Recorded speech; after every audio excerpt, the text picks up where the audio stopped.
Stephanie. I ran from the back of the room. I did my job. I have to close all the doors. And then I was like, oh, she's praying. Right, I got to be on stage. So you guys know I've shared a few times that I am definitely grammar lover, English lover, literature lover. I love things that fall under the heading of language arts. So as we start today, I want to give you two definitions, and then I want to tell you a story. The first definition is to the word coincidence, a remarkable concurrence of events or circumstances without an apparent causal connection. The other word I want to define for you is the word fate, the development of events beyond a person's control, regarded as determined by a supernatural power. So the story I want to tell you is about a young family that was looking for a house.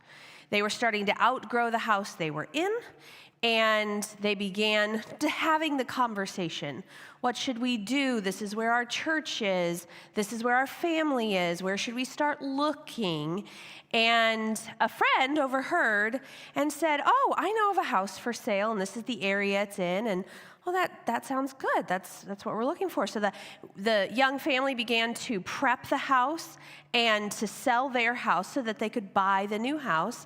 And then they got to move into the new house. And it's a bigger house, and it fits their family, and it fits their dynamic of where they wanted to be closer to. Now, in that story, you may have heard a few coincidences, right? A few, the person overheard and they happened to know of a house for sale and it was just in the area. Let me define another word for you. The word is providence. It is defined as divine guidance or care. Now I'm going to tell you the story again with a few additional details and see if maybe this time you don't see coincidence or fate. You hear providence. The young family was my family. The young couple was myself and my husband. And we had kind of begun this conversation. We're kind of outgrowing our house, but it really was more, we are driving 3 times a week, 30 minutes up to church. We lived in Fenton. Our church was in Ellisville. And we began the conversation, are we supposed to look at churches closer to home? Because we realized building community sometimes means being closer to the community you want to build into. And so we began this conversation, but my family was all South County. I wanted to stay closer to home. So it became a prayer matter. And 25 years prior to this date, and 15 years prior to that date, I had been a teacher of a young girl whose family went to the church my husband went to, but I didn't know my husband then. I only knew this family because I was teaching their daughter. Well, that same family ended up at a pastor search committee, and they overheard us talking about we were considering looking at houses. And his response was, hey, my mom's gonna be wanting to sell her house. And we said, well, is it on the market? No, but when you're ready to buy, she'll be ready to sell. Oh, okay. So we began this conversation. It followed up with, come see it.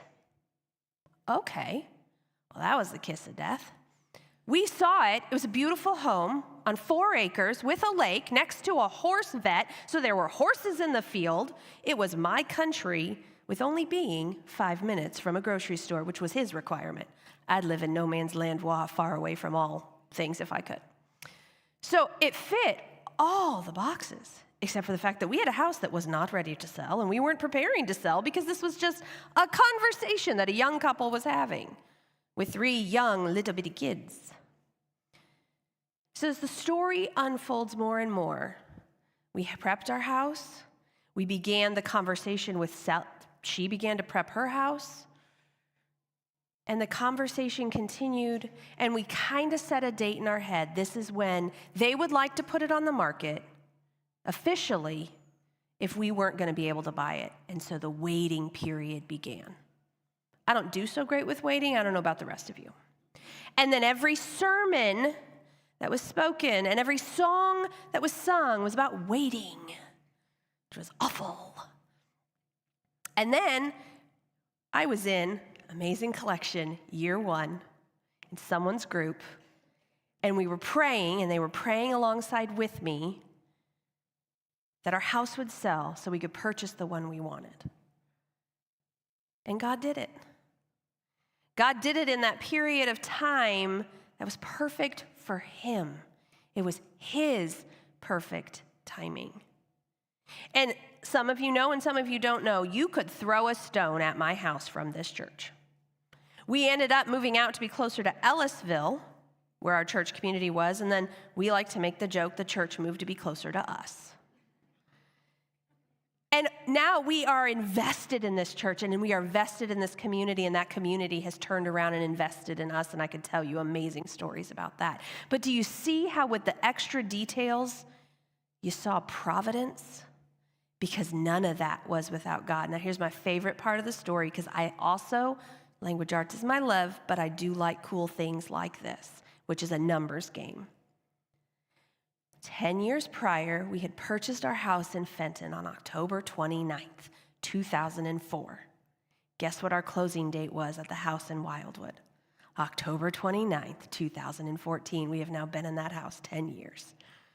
We have raised our babies in that house 10 years. We have been a part of a church community 10 years. And it all began with someone overhearing a conversation who happened to be the parents of the daughter 15 years ago that I was their teacher. That would be Jackie and David Klein, if you know them. We live in his childhood home. His mother sold us her home. We live next door. We share a driveway with them. That's providence. That's God's perfect hand. Now, when I told you my story, I glorified God through it. I told you we prayed. I told you about waiting in faith. I told you about God's perfect timing. As you open the book of Esther, you're not going to see the name of God, but you are going to see God. And here's what Skip Heitzig said, that God's providence is defined as moving supernaturally, naturally. You see, the God of the Old Testament, often we saw show up miraculously. The parting of the Red Sea, the cloud in the sky, the pillar of fire in the sky, Jericho. We see the God of the Old Testament show up in these miraculous ways. And in Esther, we don't necessarily see miraculous, but we see God's providence. I want to remind you in your books, I did not bring mine up with me, so I cannot show you by example, but if you turn to page 77, you will see how Esther pops into the timeline. We just finished studying Ezra and Nehemiah, but Esther actually fits back in between the chapters of 6 and 7 in Ezra. The timeline of Ezra, based on the historical content of the king of that time, let them be able to place where Esther fit in that timeline. So then the question might be, well, then why didn't they at least do Ezra, Esther, Nehemiah? Well, Ezra and Nehemiah, once upon a time, were one solid book in the Hebrew Bible. And so when the canon was continued to be created, they popped Esther close to the timeline, but not right in, because they kept Ezra and Nehemiah side by side, because you actually see that overlap, right? You see Ezra show up in Nehemiah's book. The other thing I want to point out to you on page 95 in your book, I believe it's the very last sentence. Again, I don't have my book in front of me. It says, all the books that follow, this is the introduction to Nehemiah, so it's talking about Nehemiah. All the books that follow Nehemiah fit historically into these 16 books. So we have now ended the period before the New Testament. But you're like, oh, but Sarah, there's still a lot of books we haven't studied. You are correct. There are still a lot of books we haven't studied. But they fit back in because they are the prophecies. They are the prophets during the time of warning and the time of exile. Now, I've mentioned my chronological Bible before, and I have it up here today because I wanted to show you, most of you, when you flip to Esther, are probably not going to have your binding look like that, right? It's going to be somewhere back here because all the prophets follow. But my chronological Bible has everything up till now. So the only thing that's left after this little book of Esther are those chapters of Ezra and Nehemiah.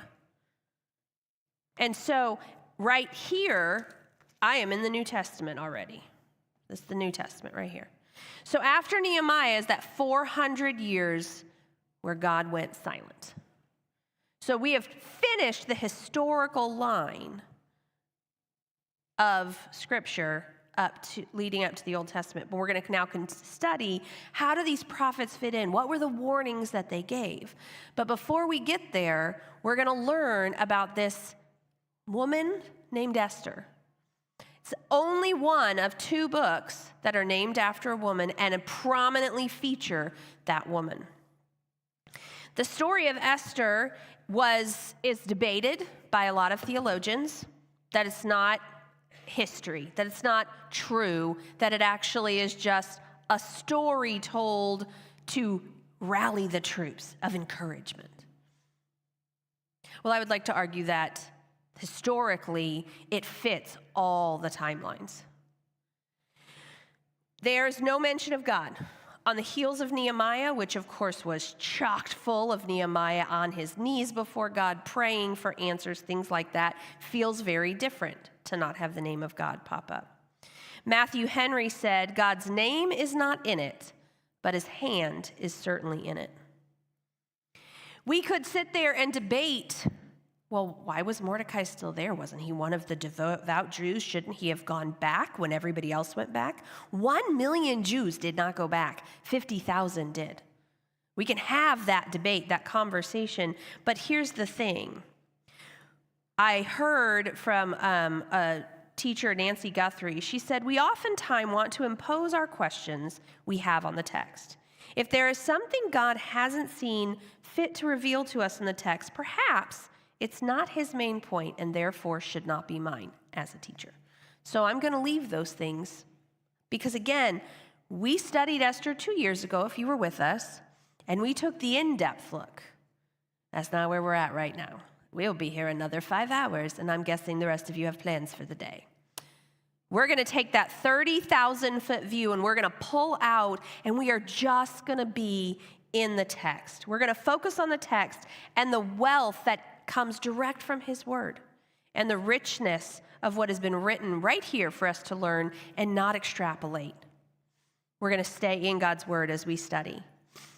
One other small piece of information to know, specifically in regards to Esther, is it reads like it happened like this. Boom, boom, boom, boom, boom. 6 months' time, this happened, this happened.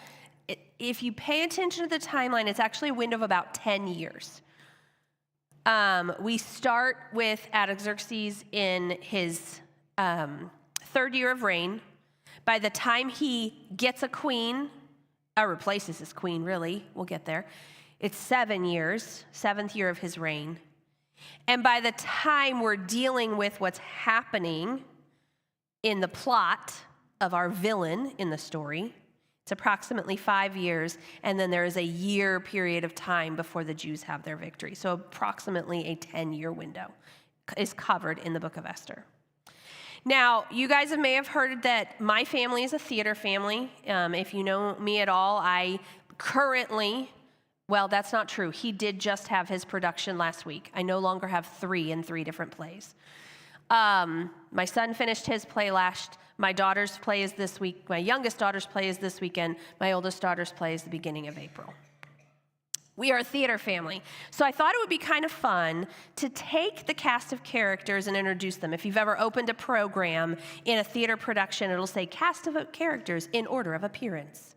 So we're going to do that real quick, just so you get a picture of who we are dealing with. So we're going to open the book with Artaxerxes. Let me say this again. I was saying that wrong, because Artaxerxes is a different king. Ahasuerus, but he is also called Xerxes in some Bibles. So I'm going to try really hard just to stay in that window of Ahasuerus, okay? Because Xerxes makes me think of the other guy. He was a king of 127 provinces in the Persian Empire, very wealthy, and we're going to learn about his indulgence in his wealth. Then we're going to be introduced to his wife, the queen. Her name is Vashti. She is a strong-willed woman. We're going to just go with that. I'm not going to say this guy's name wrong, right, but it's Memucan. And he is one of other advisors that we're going to see show up speaking into the king's ear. We're going to meet Haggai, or Haggai, maybe, and he is a king's eunuch. We have Mordecai. He is a Jew, a Benjamite to be exact, and he is living in Susa, right there in the citadel, which is kind of that main epicenter of the city. We have Hadassah, also known as Esther. Hadassah was her Jewish name. Esther was her Persian name. She is Mordecai's cousin, also a Jew. We have Bigathan and Teresh. Those are the eunuchs that are going to plot to kill the king. We have Haman, which is the king's highest ranking official. Arrogant little dude we're going to learn about. We've got Haman's friends who love to advise him on what he should do.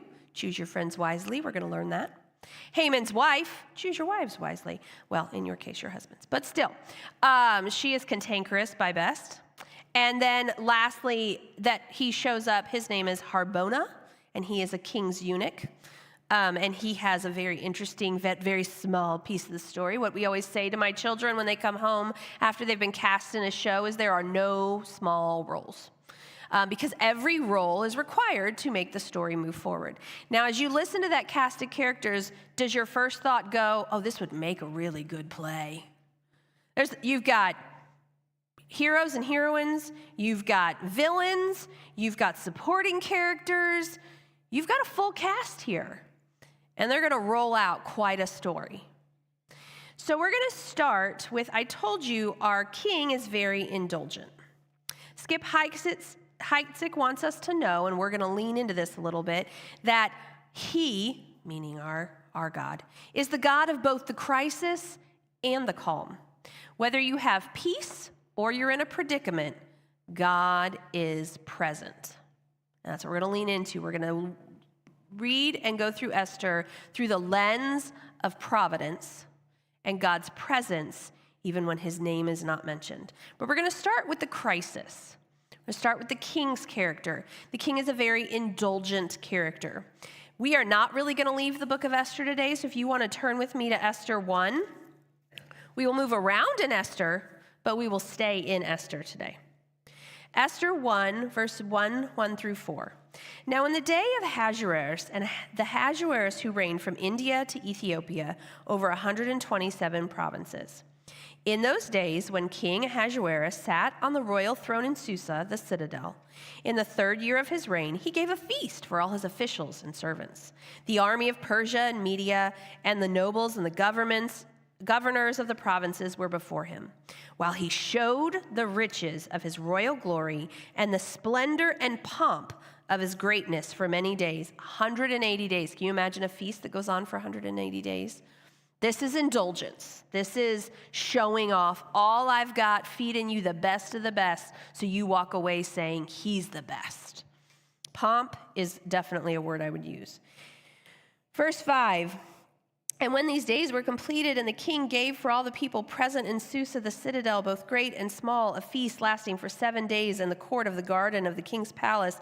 And then it goes on to describe the indulgence. There were white cotton curtains, violet hangings fastened with cords of fine linen, purple to silver rods, and marble pillars, and also couches of gold and silver on a mosaic pavement of, I'm not going to try to say that word, marble, mother of pearl, and precious stones. Do you see the indulgence? Do you see there's a lean towards gluttony here? In just a 180-day feast, he's trying to wow them. He's trying to show off.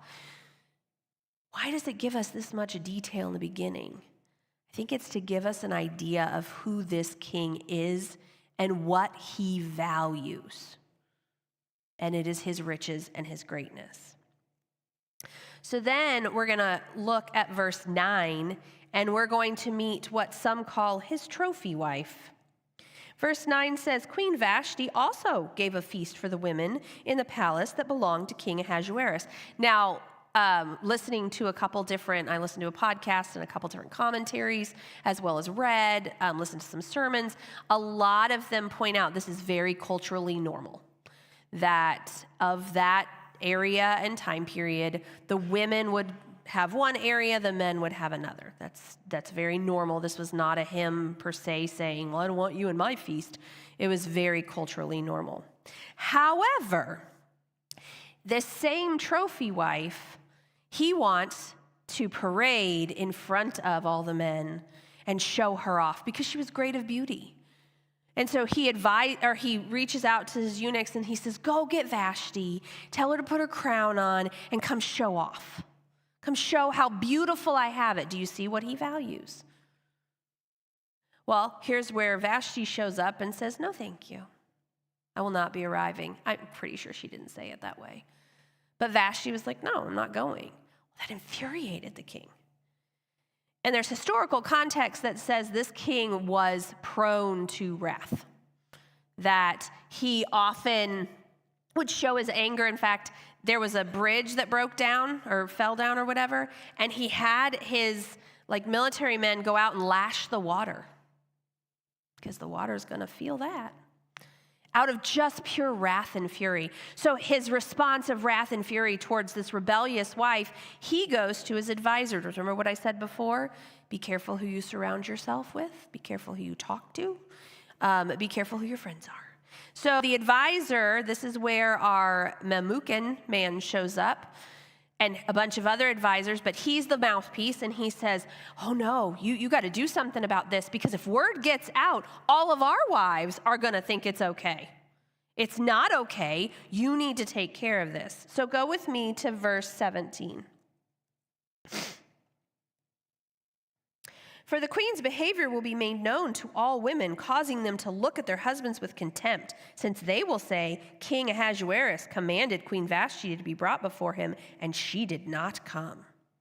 And so, verse 19, if it please the king, let a royal order go out from him, and let it be written among the laws of the Persians and the Medes, so that it may not be repealed, that Vashti is to never again come before King Ahasuerus, and let the king give her royal position to another who is better than she. So their advice is, you better show your power and your strength. You better just kick her out of the throne. She can't be queen anymore, because we need that to be reflected to the other women in the nations, because we need to make sure that they don't try to show up with rebellion and attitude like Vashti did. Very self-centered focus. Very all about the power, the greatness. Where is our value? It is in that. It is in the power. It is in the strength. And in verse 2, 1 through 4, we see King Ahasuerus, we see in the end of 1, he does it. But then in verse 2, 1 through 4, we see that he's kind of lonely. He kind of is maybe missing her a little bit. And so the king's young men, again, come in. They're like, we've got a solution. Verse 2. And the king's young men who attended him said, let beautiful young virgins be sought out for the king, and let the king appoint officers in all the provinces of the kingdom to gather all the beautiful, where are we putting our value, young virgins to the harem in Susa, the citadel, under the custody of Haggai. Here's our next character. The king's eunuch who's in charge of the women, let the cosmetics be given to them, and that the young men who pleases, because it's all about pleasing the king, be queen instead of Vashti, and this pleased the king, and he did so. You see, we are kowtowing to the needs of this king. We got to keep feeding who he is and his indulgence. So the king does that. He sends out his men. The women come out and are collected. Things you need to know in this scenario is that anyone collected and taken in would not go back home. Even if, as some put it, they won the beauty contest, the person who became queen, and everybody else became part of the king's new harem. They would not be going home. So this was not something a lot of people were probably running out of their houses to do, but at the same time, if you were part of the harem, you were well cared for, you were taken care of, you would not live in poverty any longer. So for some, maybe it was an appealing thought process. So here's where we are introduced to Mordecai. Let's look at chapter 2, verse 10. Esther had, oh, nope, it's the wrong one. Sorry. Oh, yes, here we are. Let's back up for real quick. So let's go to verse 5 real quick. Now there was a Jew in Susa, the citadel, whose name was Mordecai, the son of Jair, son of Shimei, son of Kish, a Benjamite, who had been carried away from Jerusalem among the captives that carried away with Jeconiah, king of Judah, whom Nebuchadnezzar, king of Babylon, had carried away.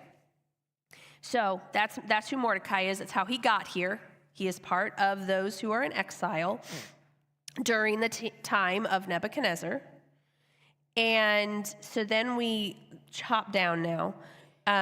He has Esther, who we're going to meet here in a minute, but he has given Esther a command. So verse 10 says, Esther had not made known her people or her kindred, for Mordecai had commanded her not to make it known. Now, we can go all over the place and be like, was that right or was that wrong? Shouldn't they stand up for who they were? But one of the authors I was listening to said, don't get stuck in the weeds there, but instead, that little detail, let it give you what you need, which is Jews are in danger. That this is not a camaraderie of constant peace and loveliness between the exiles and the Persians. The Jews are still at risk. And so let that detail sit in the fact that we need to know that is Mordecai's motivation. Right or wrong, we're not going to judge in that moment. Okay? And so as we see, Mordecai has instruction. The king had indulgence. Mordecai has some instructions. And we're going to see those continue to show up. So we also see that he is in a position, he is at the gate. It's where a lot of the happenings happen. A lot of conversations happen, and Mordecai overhears a plot to kill the king. This is in chapter 2, verses 21 through 23. I'm not going to read it at the moment for time, but this is where the next two cast members, as you might say, in our play show up, and we have Begathan and Teresh, and they are two eunuchs to the king, and they're kind of tired of him, is basically what we get, is that they are creating a plot for assassination. And so Mordecai overhears it. He takes it to Esther. Esther takes it to the king. These two men are hung. And then the verse to note is at the second half of verse 23. And it was recorded in the book of Chronicles in the presence of the king. Just a little side note, it's a little detail that we're going to come back to.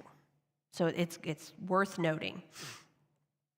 So then we continue on into chapter 3. We're going to meet a man named Haman. He's our next cast. Haman is promoted by King Ahasuerus, so he becomes one of the highest officials at the king's side. And one of the things the king does is he says, everyone should bow down to Haman. And so Haman loved to walk through the town for people to bow down to him. But here's where we see Mordecai in the middle of verse 2. But Mordecai did not bow down or pay homage. And the king's servants who were at the king's gate said to Mordecai, why do you transgress the king's command? They spoke to him day after day, and he would not listen to them.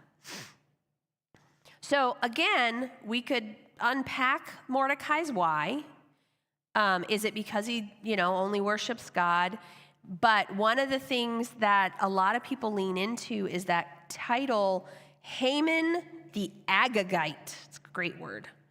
Chapter 3, verse 1, Haman the Agagite. And this is not the first time he's identified this way. And so the question is, why is that important? Again, let's look at the details. Let's see the details in God's providence.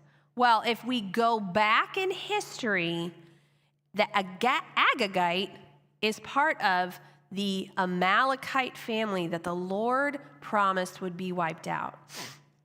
And when he was at a place of wiping them out using our friend King Saul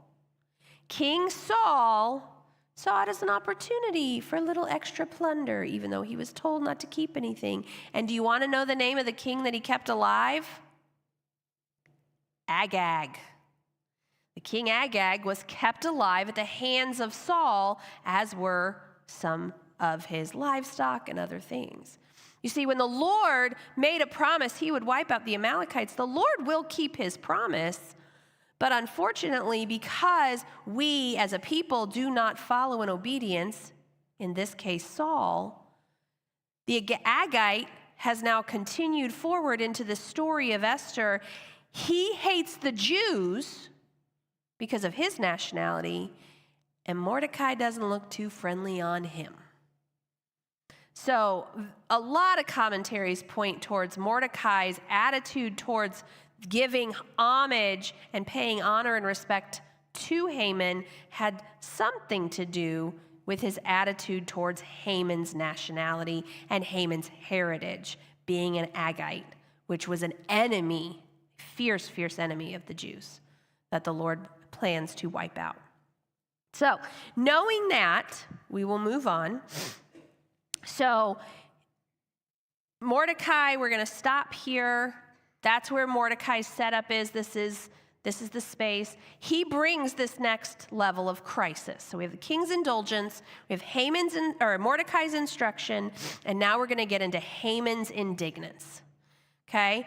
Haman is, as I pointed out to you, from the family of Agag, which plays into the history of Israel. Now we're going to go to chapter 3, the end of verse 4. I read you the beginning of verse 4, where they would talk to Mordecai over and over. They wouldn't listen. And so the end of verse 4 tells us, they told Haman in order to see whether Mordecai's words would stand, for he had told him that he was a Jew. So here we go. Mordecai's not hiding his nationality. He encouraged Esther to, but he's not hiding who he is. And when Haman saw that Mordecai did not bow down or pay homage to him, Haman was filled with fury. He's been hanging out with the king for too long. But he disdained to lay hands on Mordecai alone. So as they had made known to him the people of Mordecai, Haman sought to destroy all the Jews. It's not enough to take out the guy that he's furious with. He's also going to take out all the Jews throughout the whole kingdom of Ahasuerus. And so he casts lots, he picks a month, and then he goes before the king. And he basically tells the king a handful of half-truths to get the king to sign an edict that says all Jews will be killed on this date, and it ended up being 11 months from when Haman made the request. Okay, it's called the month of, when he cast it, he cast it to Adar, which is like 11 months from where we are. Which again, God's providence, that will show up here in a little bit. So the king signs this edict, doesn't ask a lot of questions. Again, he's just indulging his own power and strength. Mordecai spoke to his pride, telling him this nation wanted to come against him, this people wanted to take over.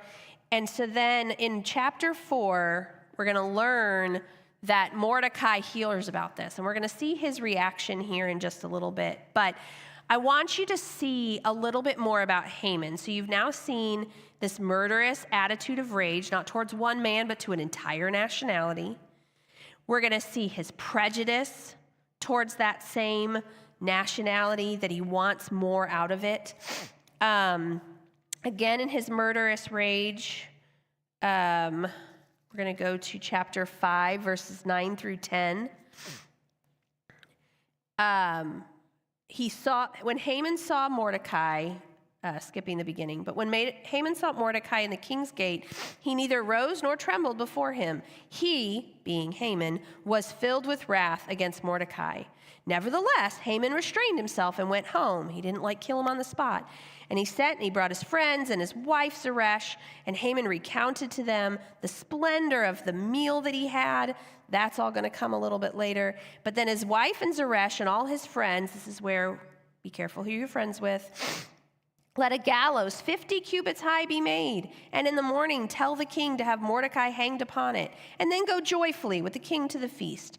This idea pleased Haman, and he had the gallows made. So do we see this murderous rage is now growing? We now want this edict. We want to take out all the Jews, but it's not enough because this Mordecai guy still won't do. honor, or he won't show me the respect and the honor that in his attitude I deserve. And so friends and family feed that rage. And they're like, well, this is what you should do. You should build a gallows so high that everybody can see it. So when he's hung, everybody will know it was at your hand, and then everybody will honor you, is kind of their attitude. So they're feeding his murderous rage. They're feeding his prejudice. And then we're going to see his arrogance show up. His arrogance back in chapter 5, he kind of has this attitude of, and the queen honored me, and then the queen did this, and he wants everyone to know where his position of authority has taken him. And then in chapter 6, we're going to get to the king in this role, but he's asked, how should a man be honored? And Haman gives this arrogant, because why? He thinks it's for him. He gives this description because, again, his arrogance shows up. Oh, he must be wanting to honor me. So that's our introduction to Haman and the crisis that he brings. And then we have Esther, our central character of the story.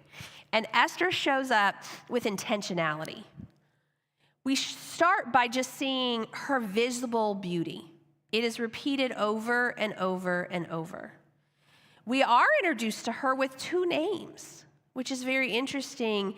And I think it's that thought process of wrestling with her 2 identities, the Jewish daughter of Israel, and yet raised in Persia.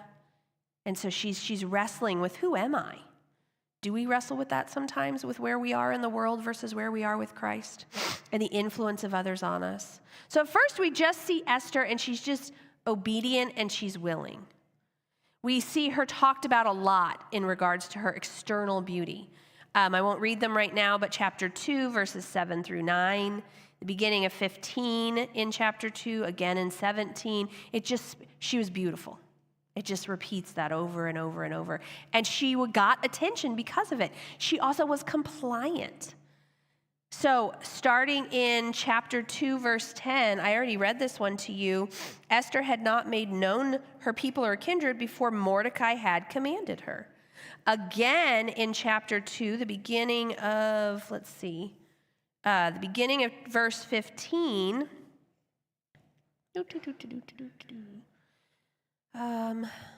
Okay, she did nothing except what Haggai, the king's eunuch, who had charge of the women, advised.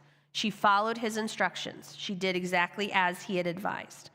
Okay? It did win her favor with the king, but she did exactly as she was advised. Same chapter, still in chapter 2, verse 20. We see Esther had, again, not made known her kindred or her people as Mordecai had commanded her. For Esther obeyed Mordecai just as when she was brought up by him. So this is a space of her heart space is to be obedient and to be willing for the things that she has been asked. And it came from, as she was raised by Mordecai, that was kind of the space she was in.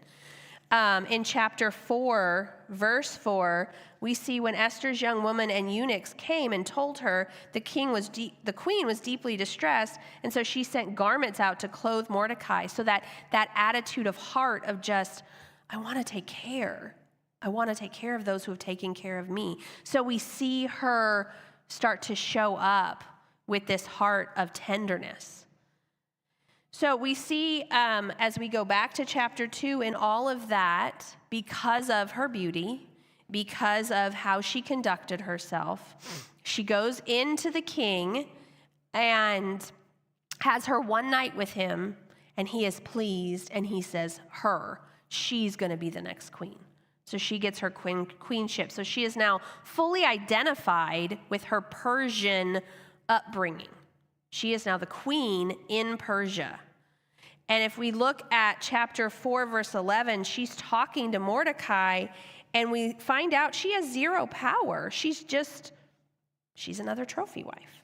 It says, all the king's servants and the people of the king's provinces know that if any man or woman goes to the king inside the inner court without being called, there is but one law, to be put to death. except to the one whom the king holds out the golden scepter so that he may live. But as for me, I have not been called to come in the king these 30 days. She has no power, 0 power. But now we're going to flip the script. In a lot of commentaries, you'll see the word reversal. We used that a lot 2 years ago when we were studying Esther. We're going to review the reversal. That is the crisis. We're going to go into the calm. I've been listening to a podcast about a TV show. They like to use the phrase optical flip. So remember when it talked about it was written in the Chronicles, the deeds of Mordecai and saving the king? Well, one night the king can't sleep, and guess what happens? They read him the Chronicles. There's the flip. That little detail comes back, and the king hears about what Mordecai did, and now he wants to honor him. This is where we see Haman's arrogance, right? Oh, he wants to honor me. This is what you should do, king. You should put him on your throne. You put him in your royal robes. You should put him on a horse, your horse, in fact, and walk him through, and you should say, this is the man who the king delights to honor. The whole time Haman's going, it's me, it's me, it's me. And the king says, I love that idea. Go do that for the man Mordecai. Optical flip. Haman's arrogance now becomes Haman's humility. Wait, what? Say his name again, please. Mordecai. The man he hates, he now must go honor. There's the flip. So we're not going to walk through every aspect, but there are so many pieces where you see the flip or you see the reversal because, again, why? God's providence. So, but Mordecai gets this edict that comes down, and he knows, I'm the trigger. I'm the reason this edict went out because Haman's name is on it, and Mordecai knows his hatred towards me has now extended to my entire people. His heart is broken.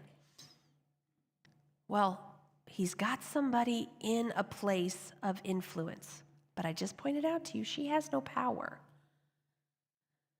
So, in her compassion, she sees Mordecai out by the gate. She sends him clothes. He refuses them. So then she sends out others and says, ask him what's wrong. So he sends her back the news with edict in hand. So let's go to chapter, let's see, I think it's 4 where this shows up. Sorry. Lost my place. Yes, chapter 4 where this shows up. And Esther responds with what I just said. She says, I have no power. I can't go in, starting in verse 12. And they told Mordecai what Esther said, and then Mordecai told them to reply to Esther, do not think to yourself that the king's palace you will escape any more than all the other Jews. For if you keep silent at this time, relief and deliverance will rise for the Jews from another place. But you and your father's house will perish. And who knows whether you have not come to the kingdom for such a time as this. Here we are back in Mordecai's instruction. Esther, I get it. I get that you feel like you've got no power, but you have no idea. Now here is where we do not see the name of God, but do you see his providence? Do you see that Mordecai leans into what he knows of the truth of the Israelite nation, and that is God said through Abraham the nation would go on forever. So this edict can't come to pass. So he knows there will be someone who will save them in this window of time. He's saying to Esther, maybe it's you. Maybe you're there for such a time as this. Again, acknowledging there is something bigger than us running this show. He is acknowledging God's providence without actually naming God in this piece of the story. So now here's the flip in Esther, that fear, that lack of power. Here is how she responds.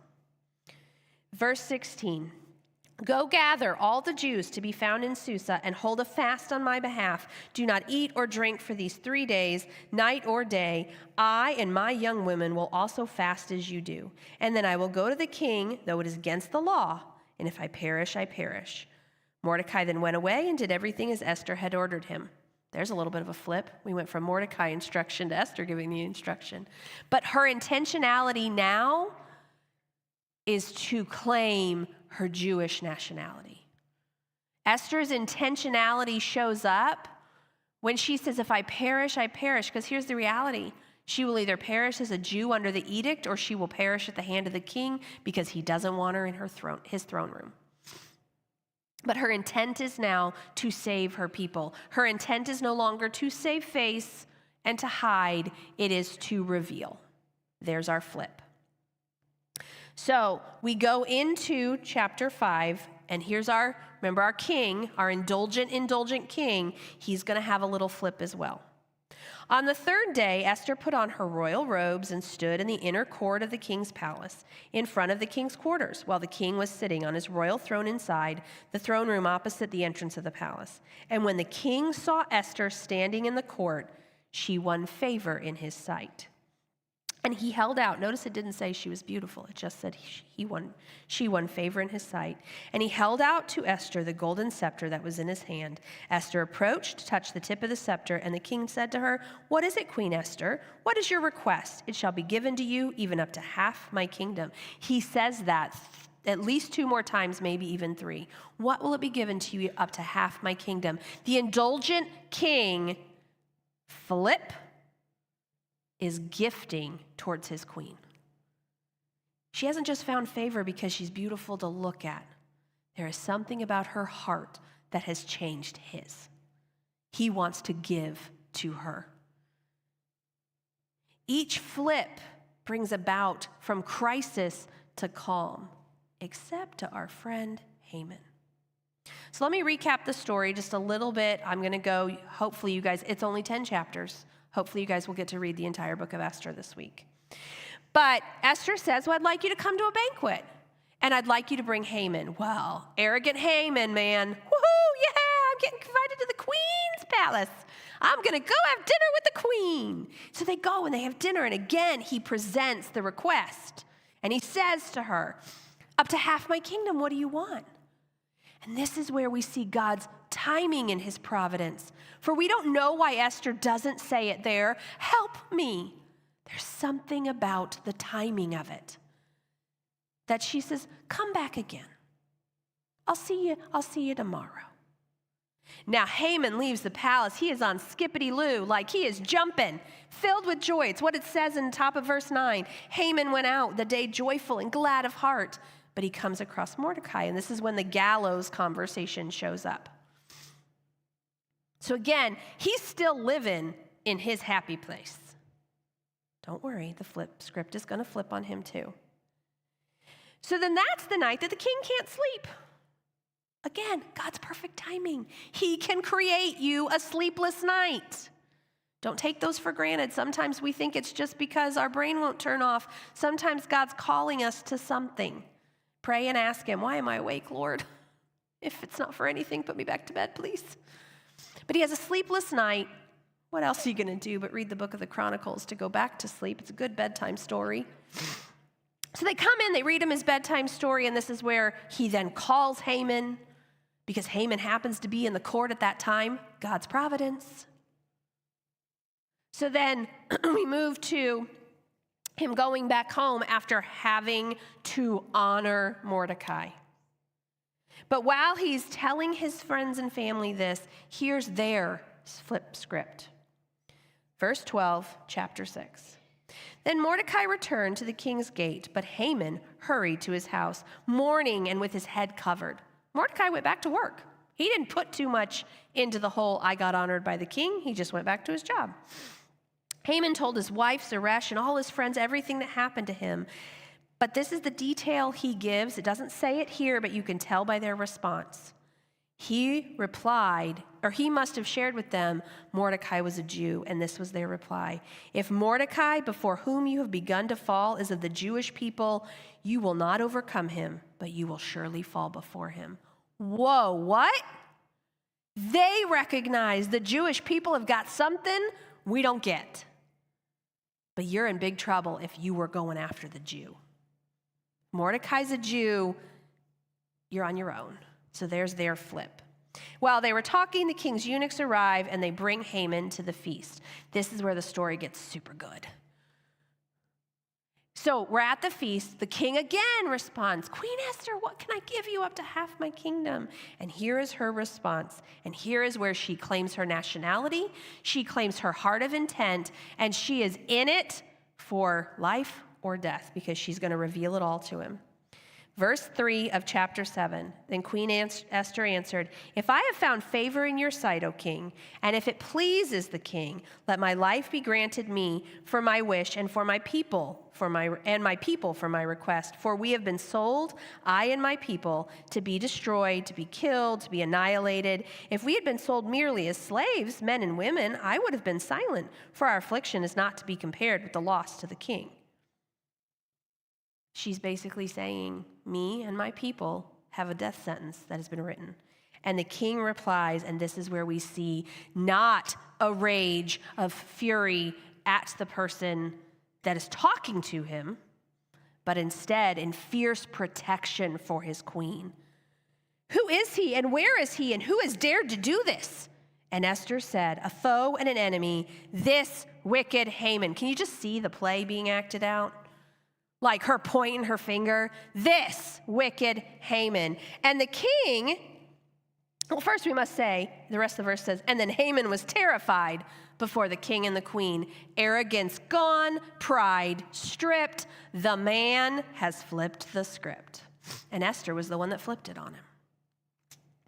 The king, in his wrath, first time we've actually seen him go take a minute for himself, steps out into the garden, but Haman stays to beg for his life. This is not wisdom, because then the king walks back in and Haman's like pleading at Esther's. He's not supposed to be in there with his wife. That did not look good for him either. His head was covered immediately. And then here is where our supporting character comes in. Hello, Harbona. The king's eunuch says, this is his only piece to the story, but it's fantastic. Hey, Haman prepared gallows for Mordecai, whose word saved the king. Like, you remember him? You remember reading about him in the Chronicles? That guy he just honored? By the way, he hung gallows because he wants to hang him. And the king replies, hang him on that. So Haman is hung on the gallows prepared for Mordecai. Script flipped. Do you see God's hand? It's all over this. As you finish the chapters of Esther, which are just as beautiful and just as appointment, this is kind of the plot peak. This is the climax. But you need resolution because there is still an edict out there, my friends, that has the king's signature on it. He can't just go, rip it up. So he hands Mordecai permission. You write a new edict that cancels out that edict. Do something. Fix it. So Mordecai does. And his edict basically says, if you become under attack, you may fight back. And so the rest of the book talks kind of a little bit about that fight, talks about the amount that were killed versus the amount that were saved. And then you're also going to find that the Feast of Purim, if you've ever heard of that in Jewish tradition, does not come from the Leviticus. Like, there's so many feasts outlined in Leviticus. This is not a Levitical feast. This feast comes directly from the book of Esther. And practicing Jewish, practicing Jews, we'll just go with that. Practicing Jews during the Feast of Purim will read the story of Esther in great celebration to be reminded of once again God's providence and his hand that showed up. I'm over time, so I'm going to end with this. Esther, as I pointed out, is one of the other books named after a woman. The first one was Ruth. In a commentary by a gentleman named Duguid, I'm sure I'm messing that up, both stories, Ruth and Esther, constantly point us forward to Christ as in the one whom grace will fully and finally come to the aliens and the strangers, redeeming rebellious sinners and making them into God's new people. Both stories of redemption. We see God's name all over Ruth. We don't see it at all in Esther, but same story, a story of redemption and a story of restoration. It all starts with a heart change. If you do not know my Jesus, start there. If you do, as a believer, know him, look for him in the quiet faithfulness of his story. This is a quote also from that same commentary. He, God, may seem hidden and remote, refusing to answer our prayers and to give us what we so earnestly ask of him. God's work is not all slam, bam, action. I love that phrase. Sometimes it is quiet faithfulness to his promises in the seemingly ordinary providences of life, bringing about in the hearts of his people what he has purposed. So here's my challenge to you. What seems to be the ordinary providences, claim them, name them, and glorify him in them. My story about my house, told one way, does not do those things. But do you know what we call that house that we have now served so many of our community, loved through a church plan of college students, now loved through young adults? It's God's house. God gave us that house, and he told us, open the doors of that house. We tell our kids all the time, and by kids, I mean an extension. All of our young adults, all of our college kids, the door is always open. God gave us that space. It's his story of providence. I do not claim that house to be mine. So name it, claim it, and glorify him in it. For your life does not go forth in coincidences or fate. A sovereign God has taken notice of every little detail and is carrying out every bit of your plan, or his plan, for your good. Don't let him be hidden from you. Remember what Matthew Henry said. His hand is certainly in it, the big or the small. Let us go before him. Lord, thank you. Thank you for this time in Esther, Lord. I thank you for just seeing you show up and giving us the eyes to see you within Esther without having your name written there, without the words of faith being there. Lord, there's very little that shows up as other books of the Bible, and yet your hand is all over it. Your timing was perfect in every scenario.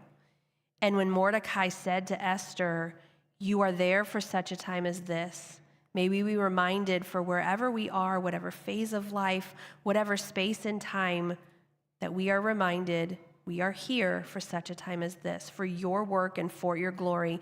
May we glorify you, and may we share all your providences in our life with others so that they may know you as well. Thank you so much for the opportunity to bring your word, for the opportunity to open your word, and for the security to know that in this space we are not persecuted when we read your word. I ask that you bless these ladies as they go about their day, as they go about their week, and may you show up and let them see you in every little detail. In Jesus' name, amen.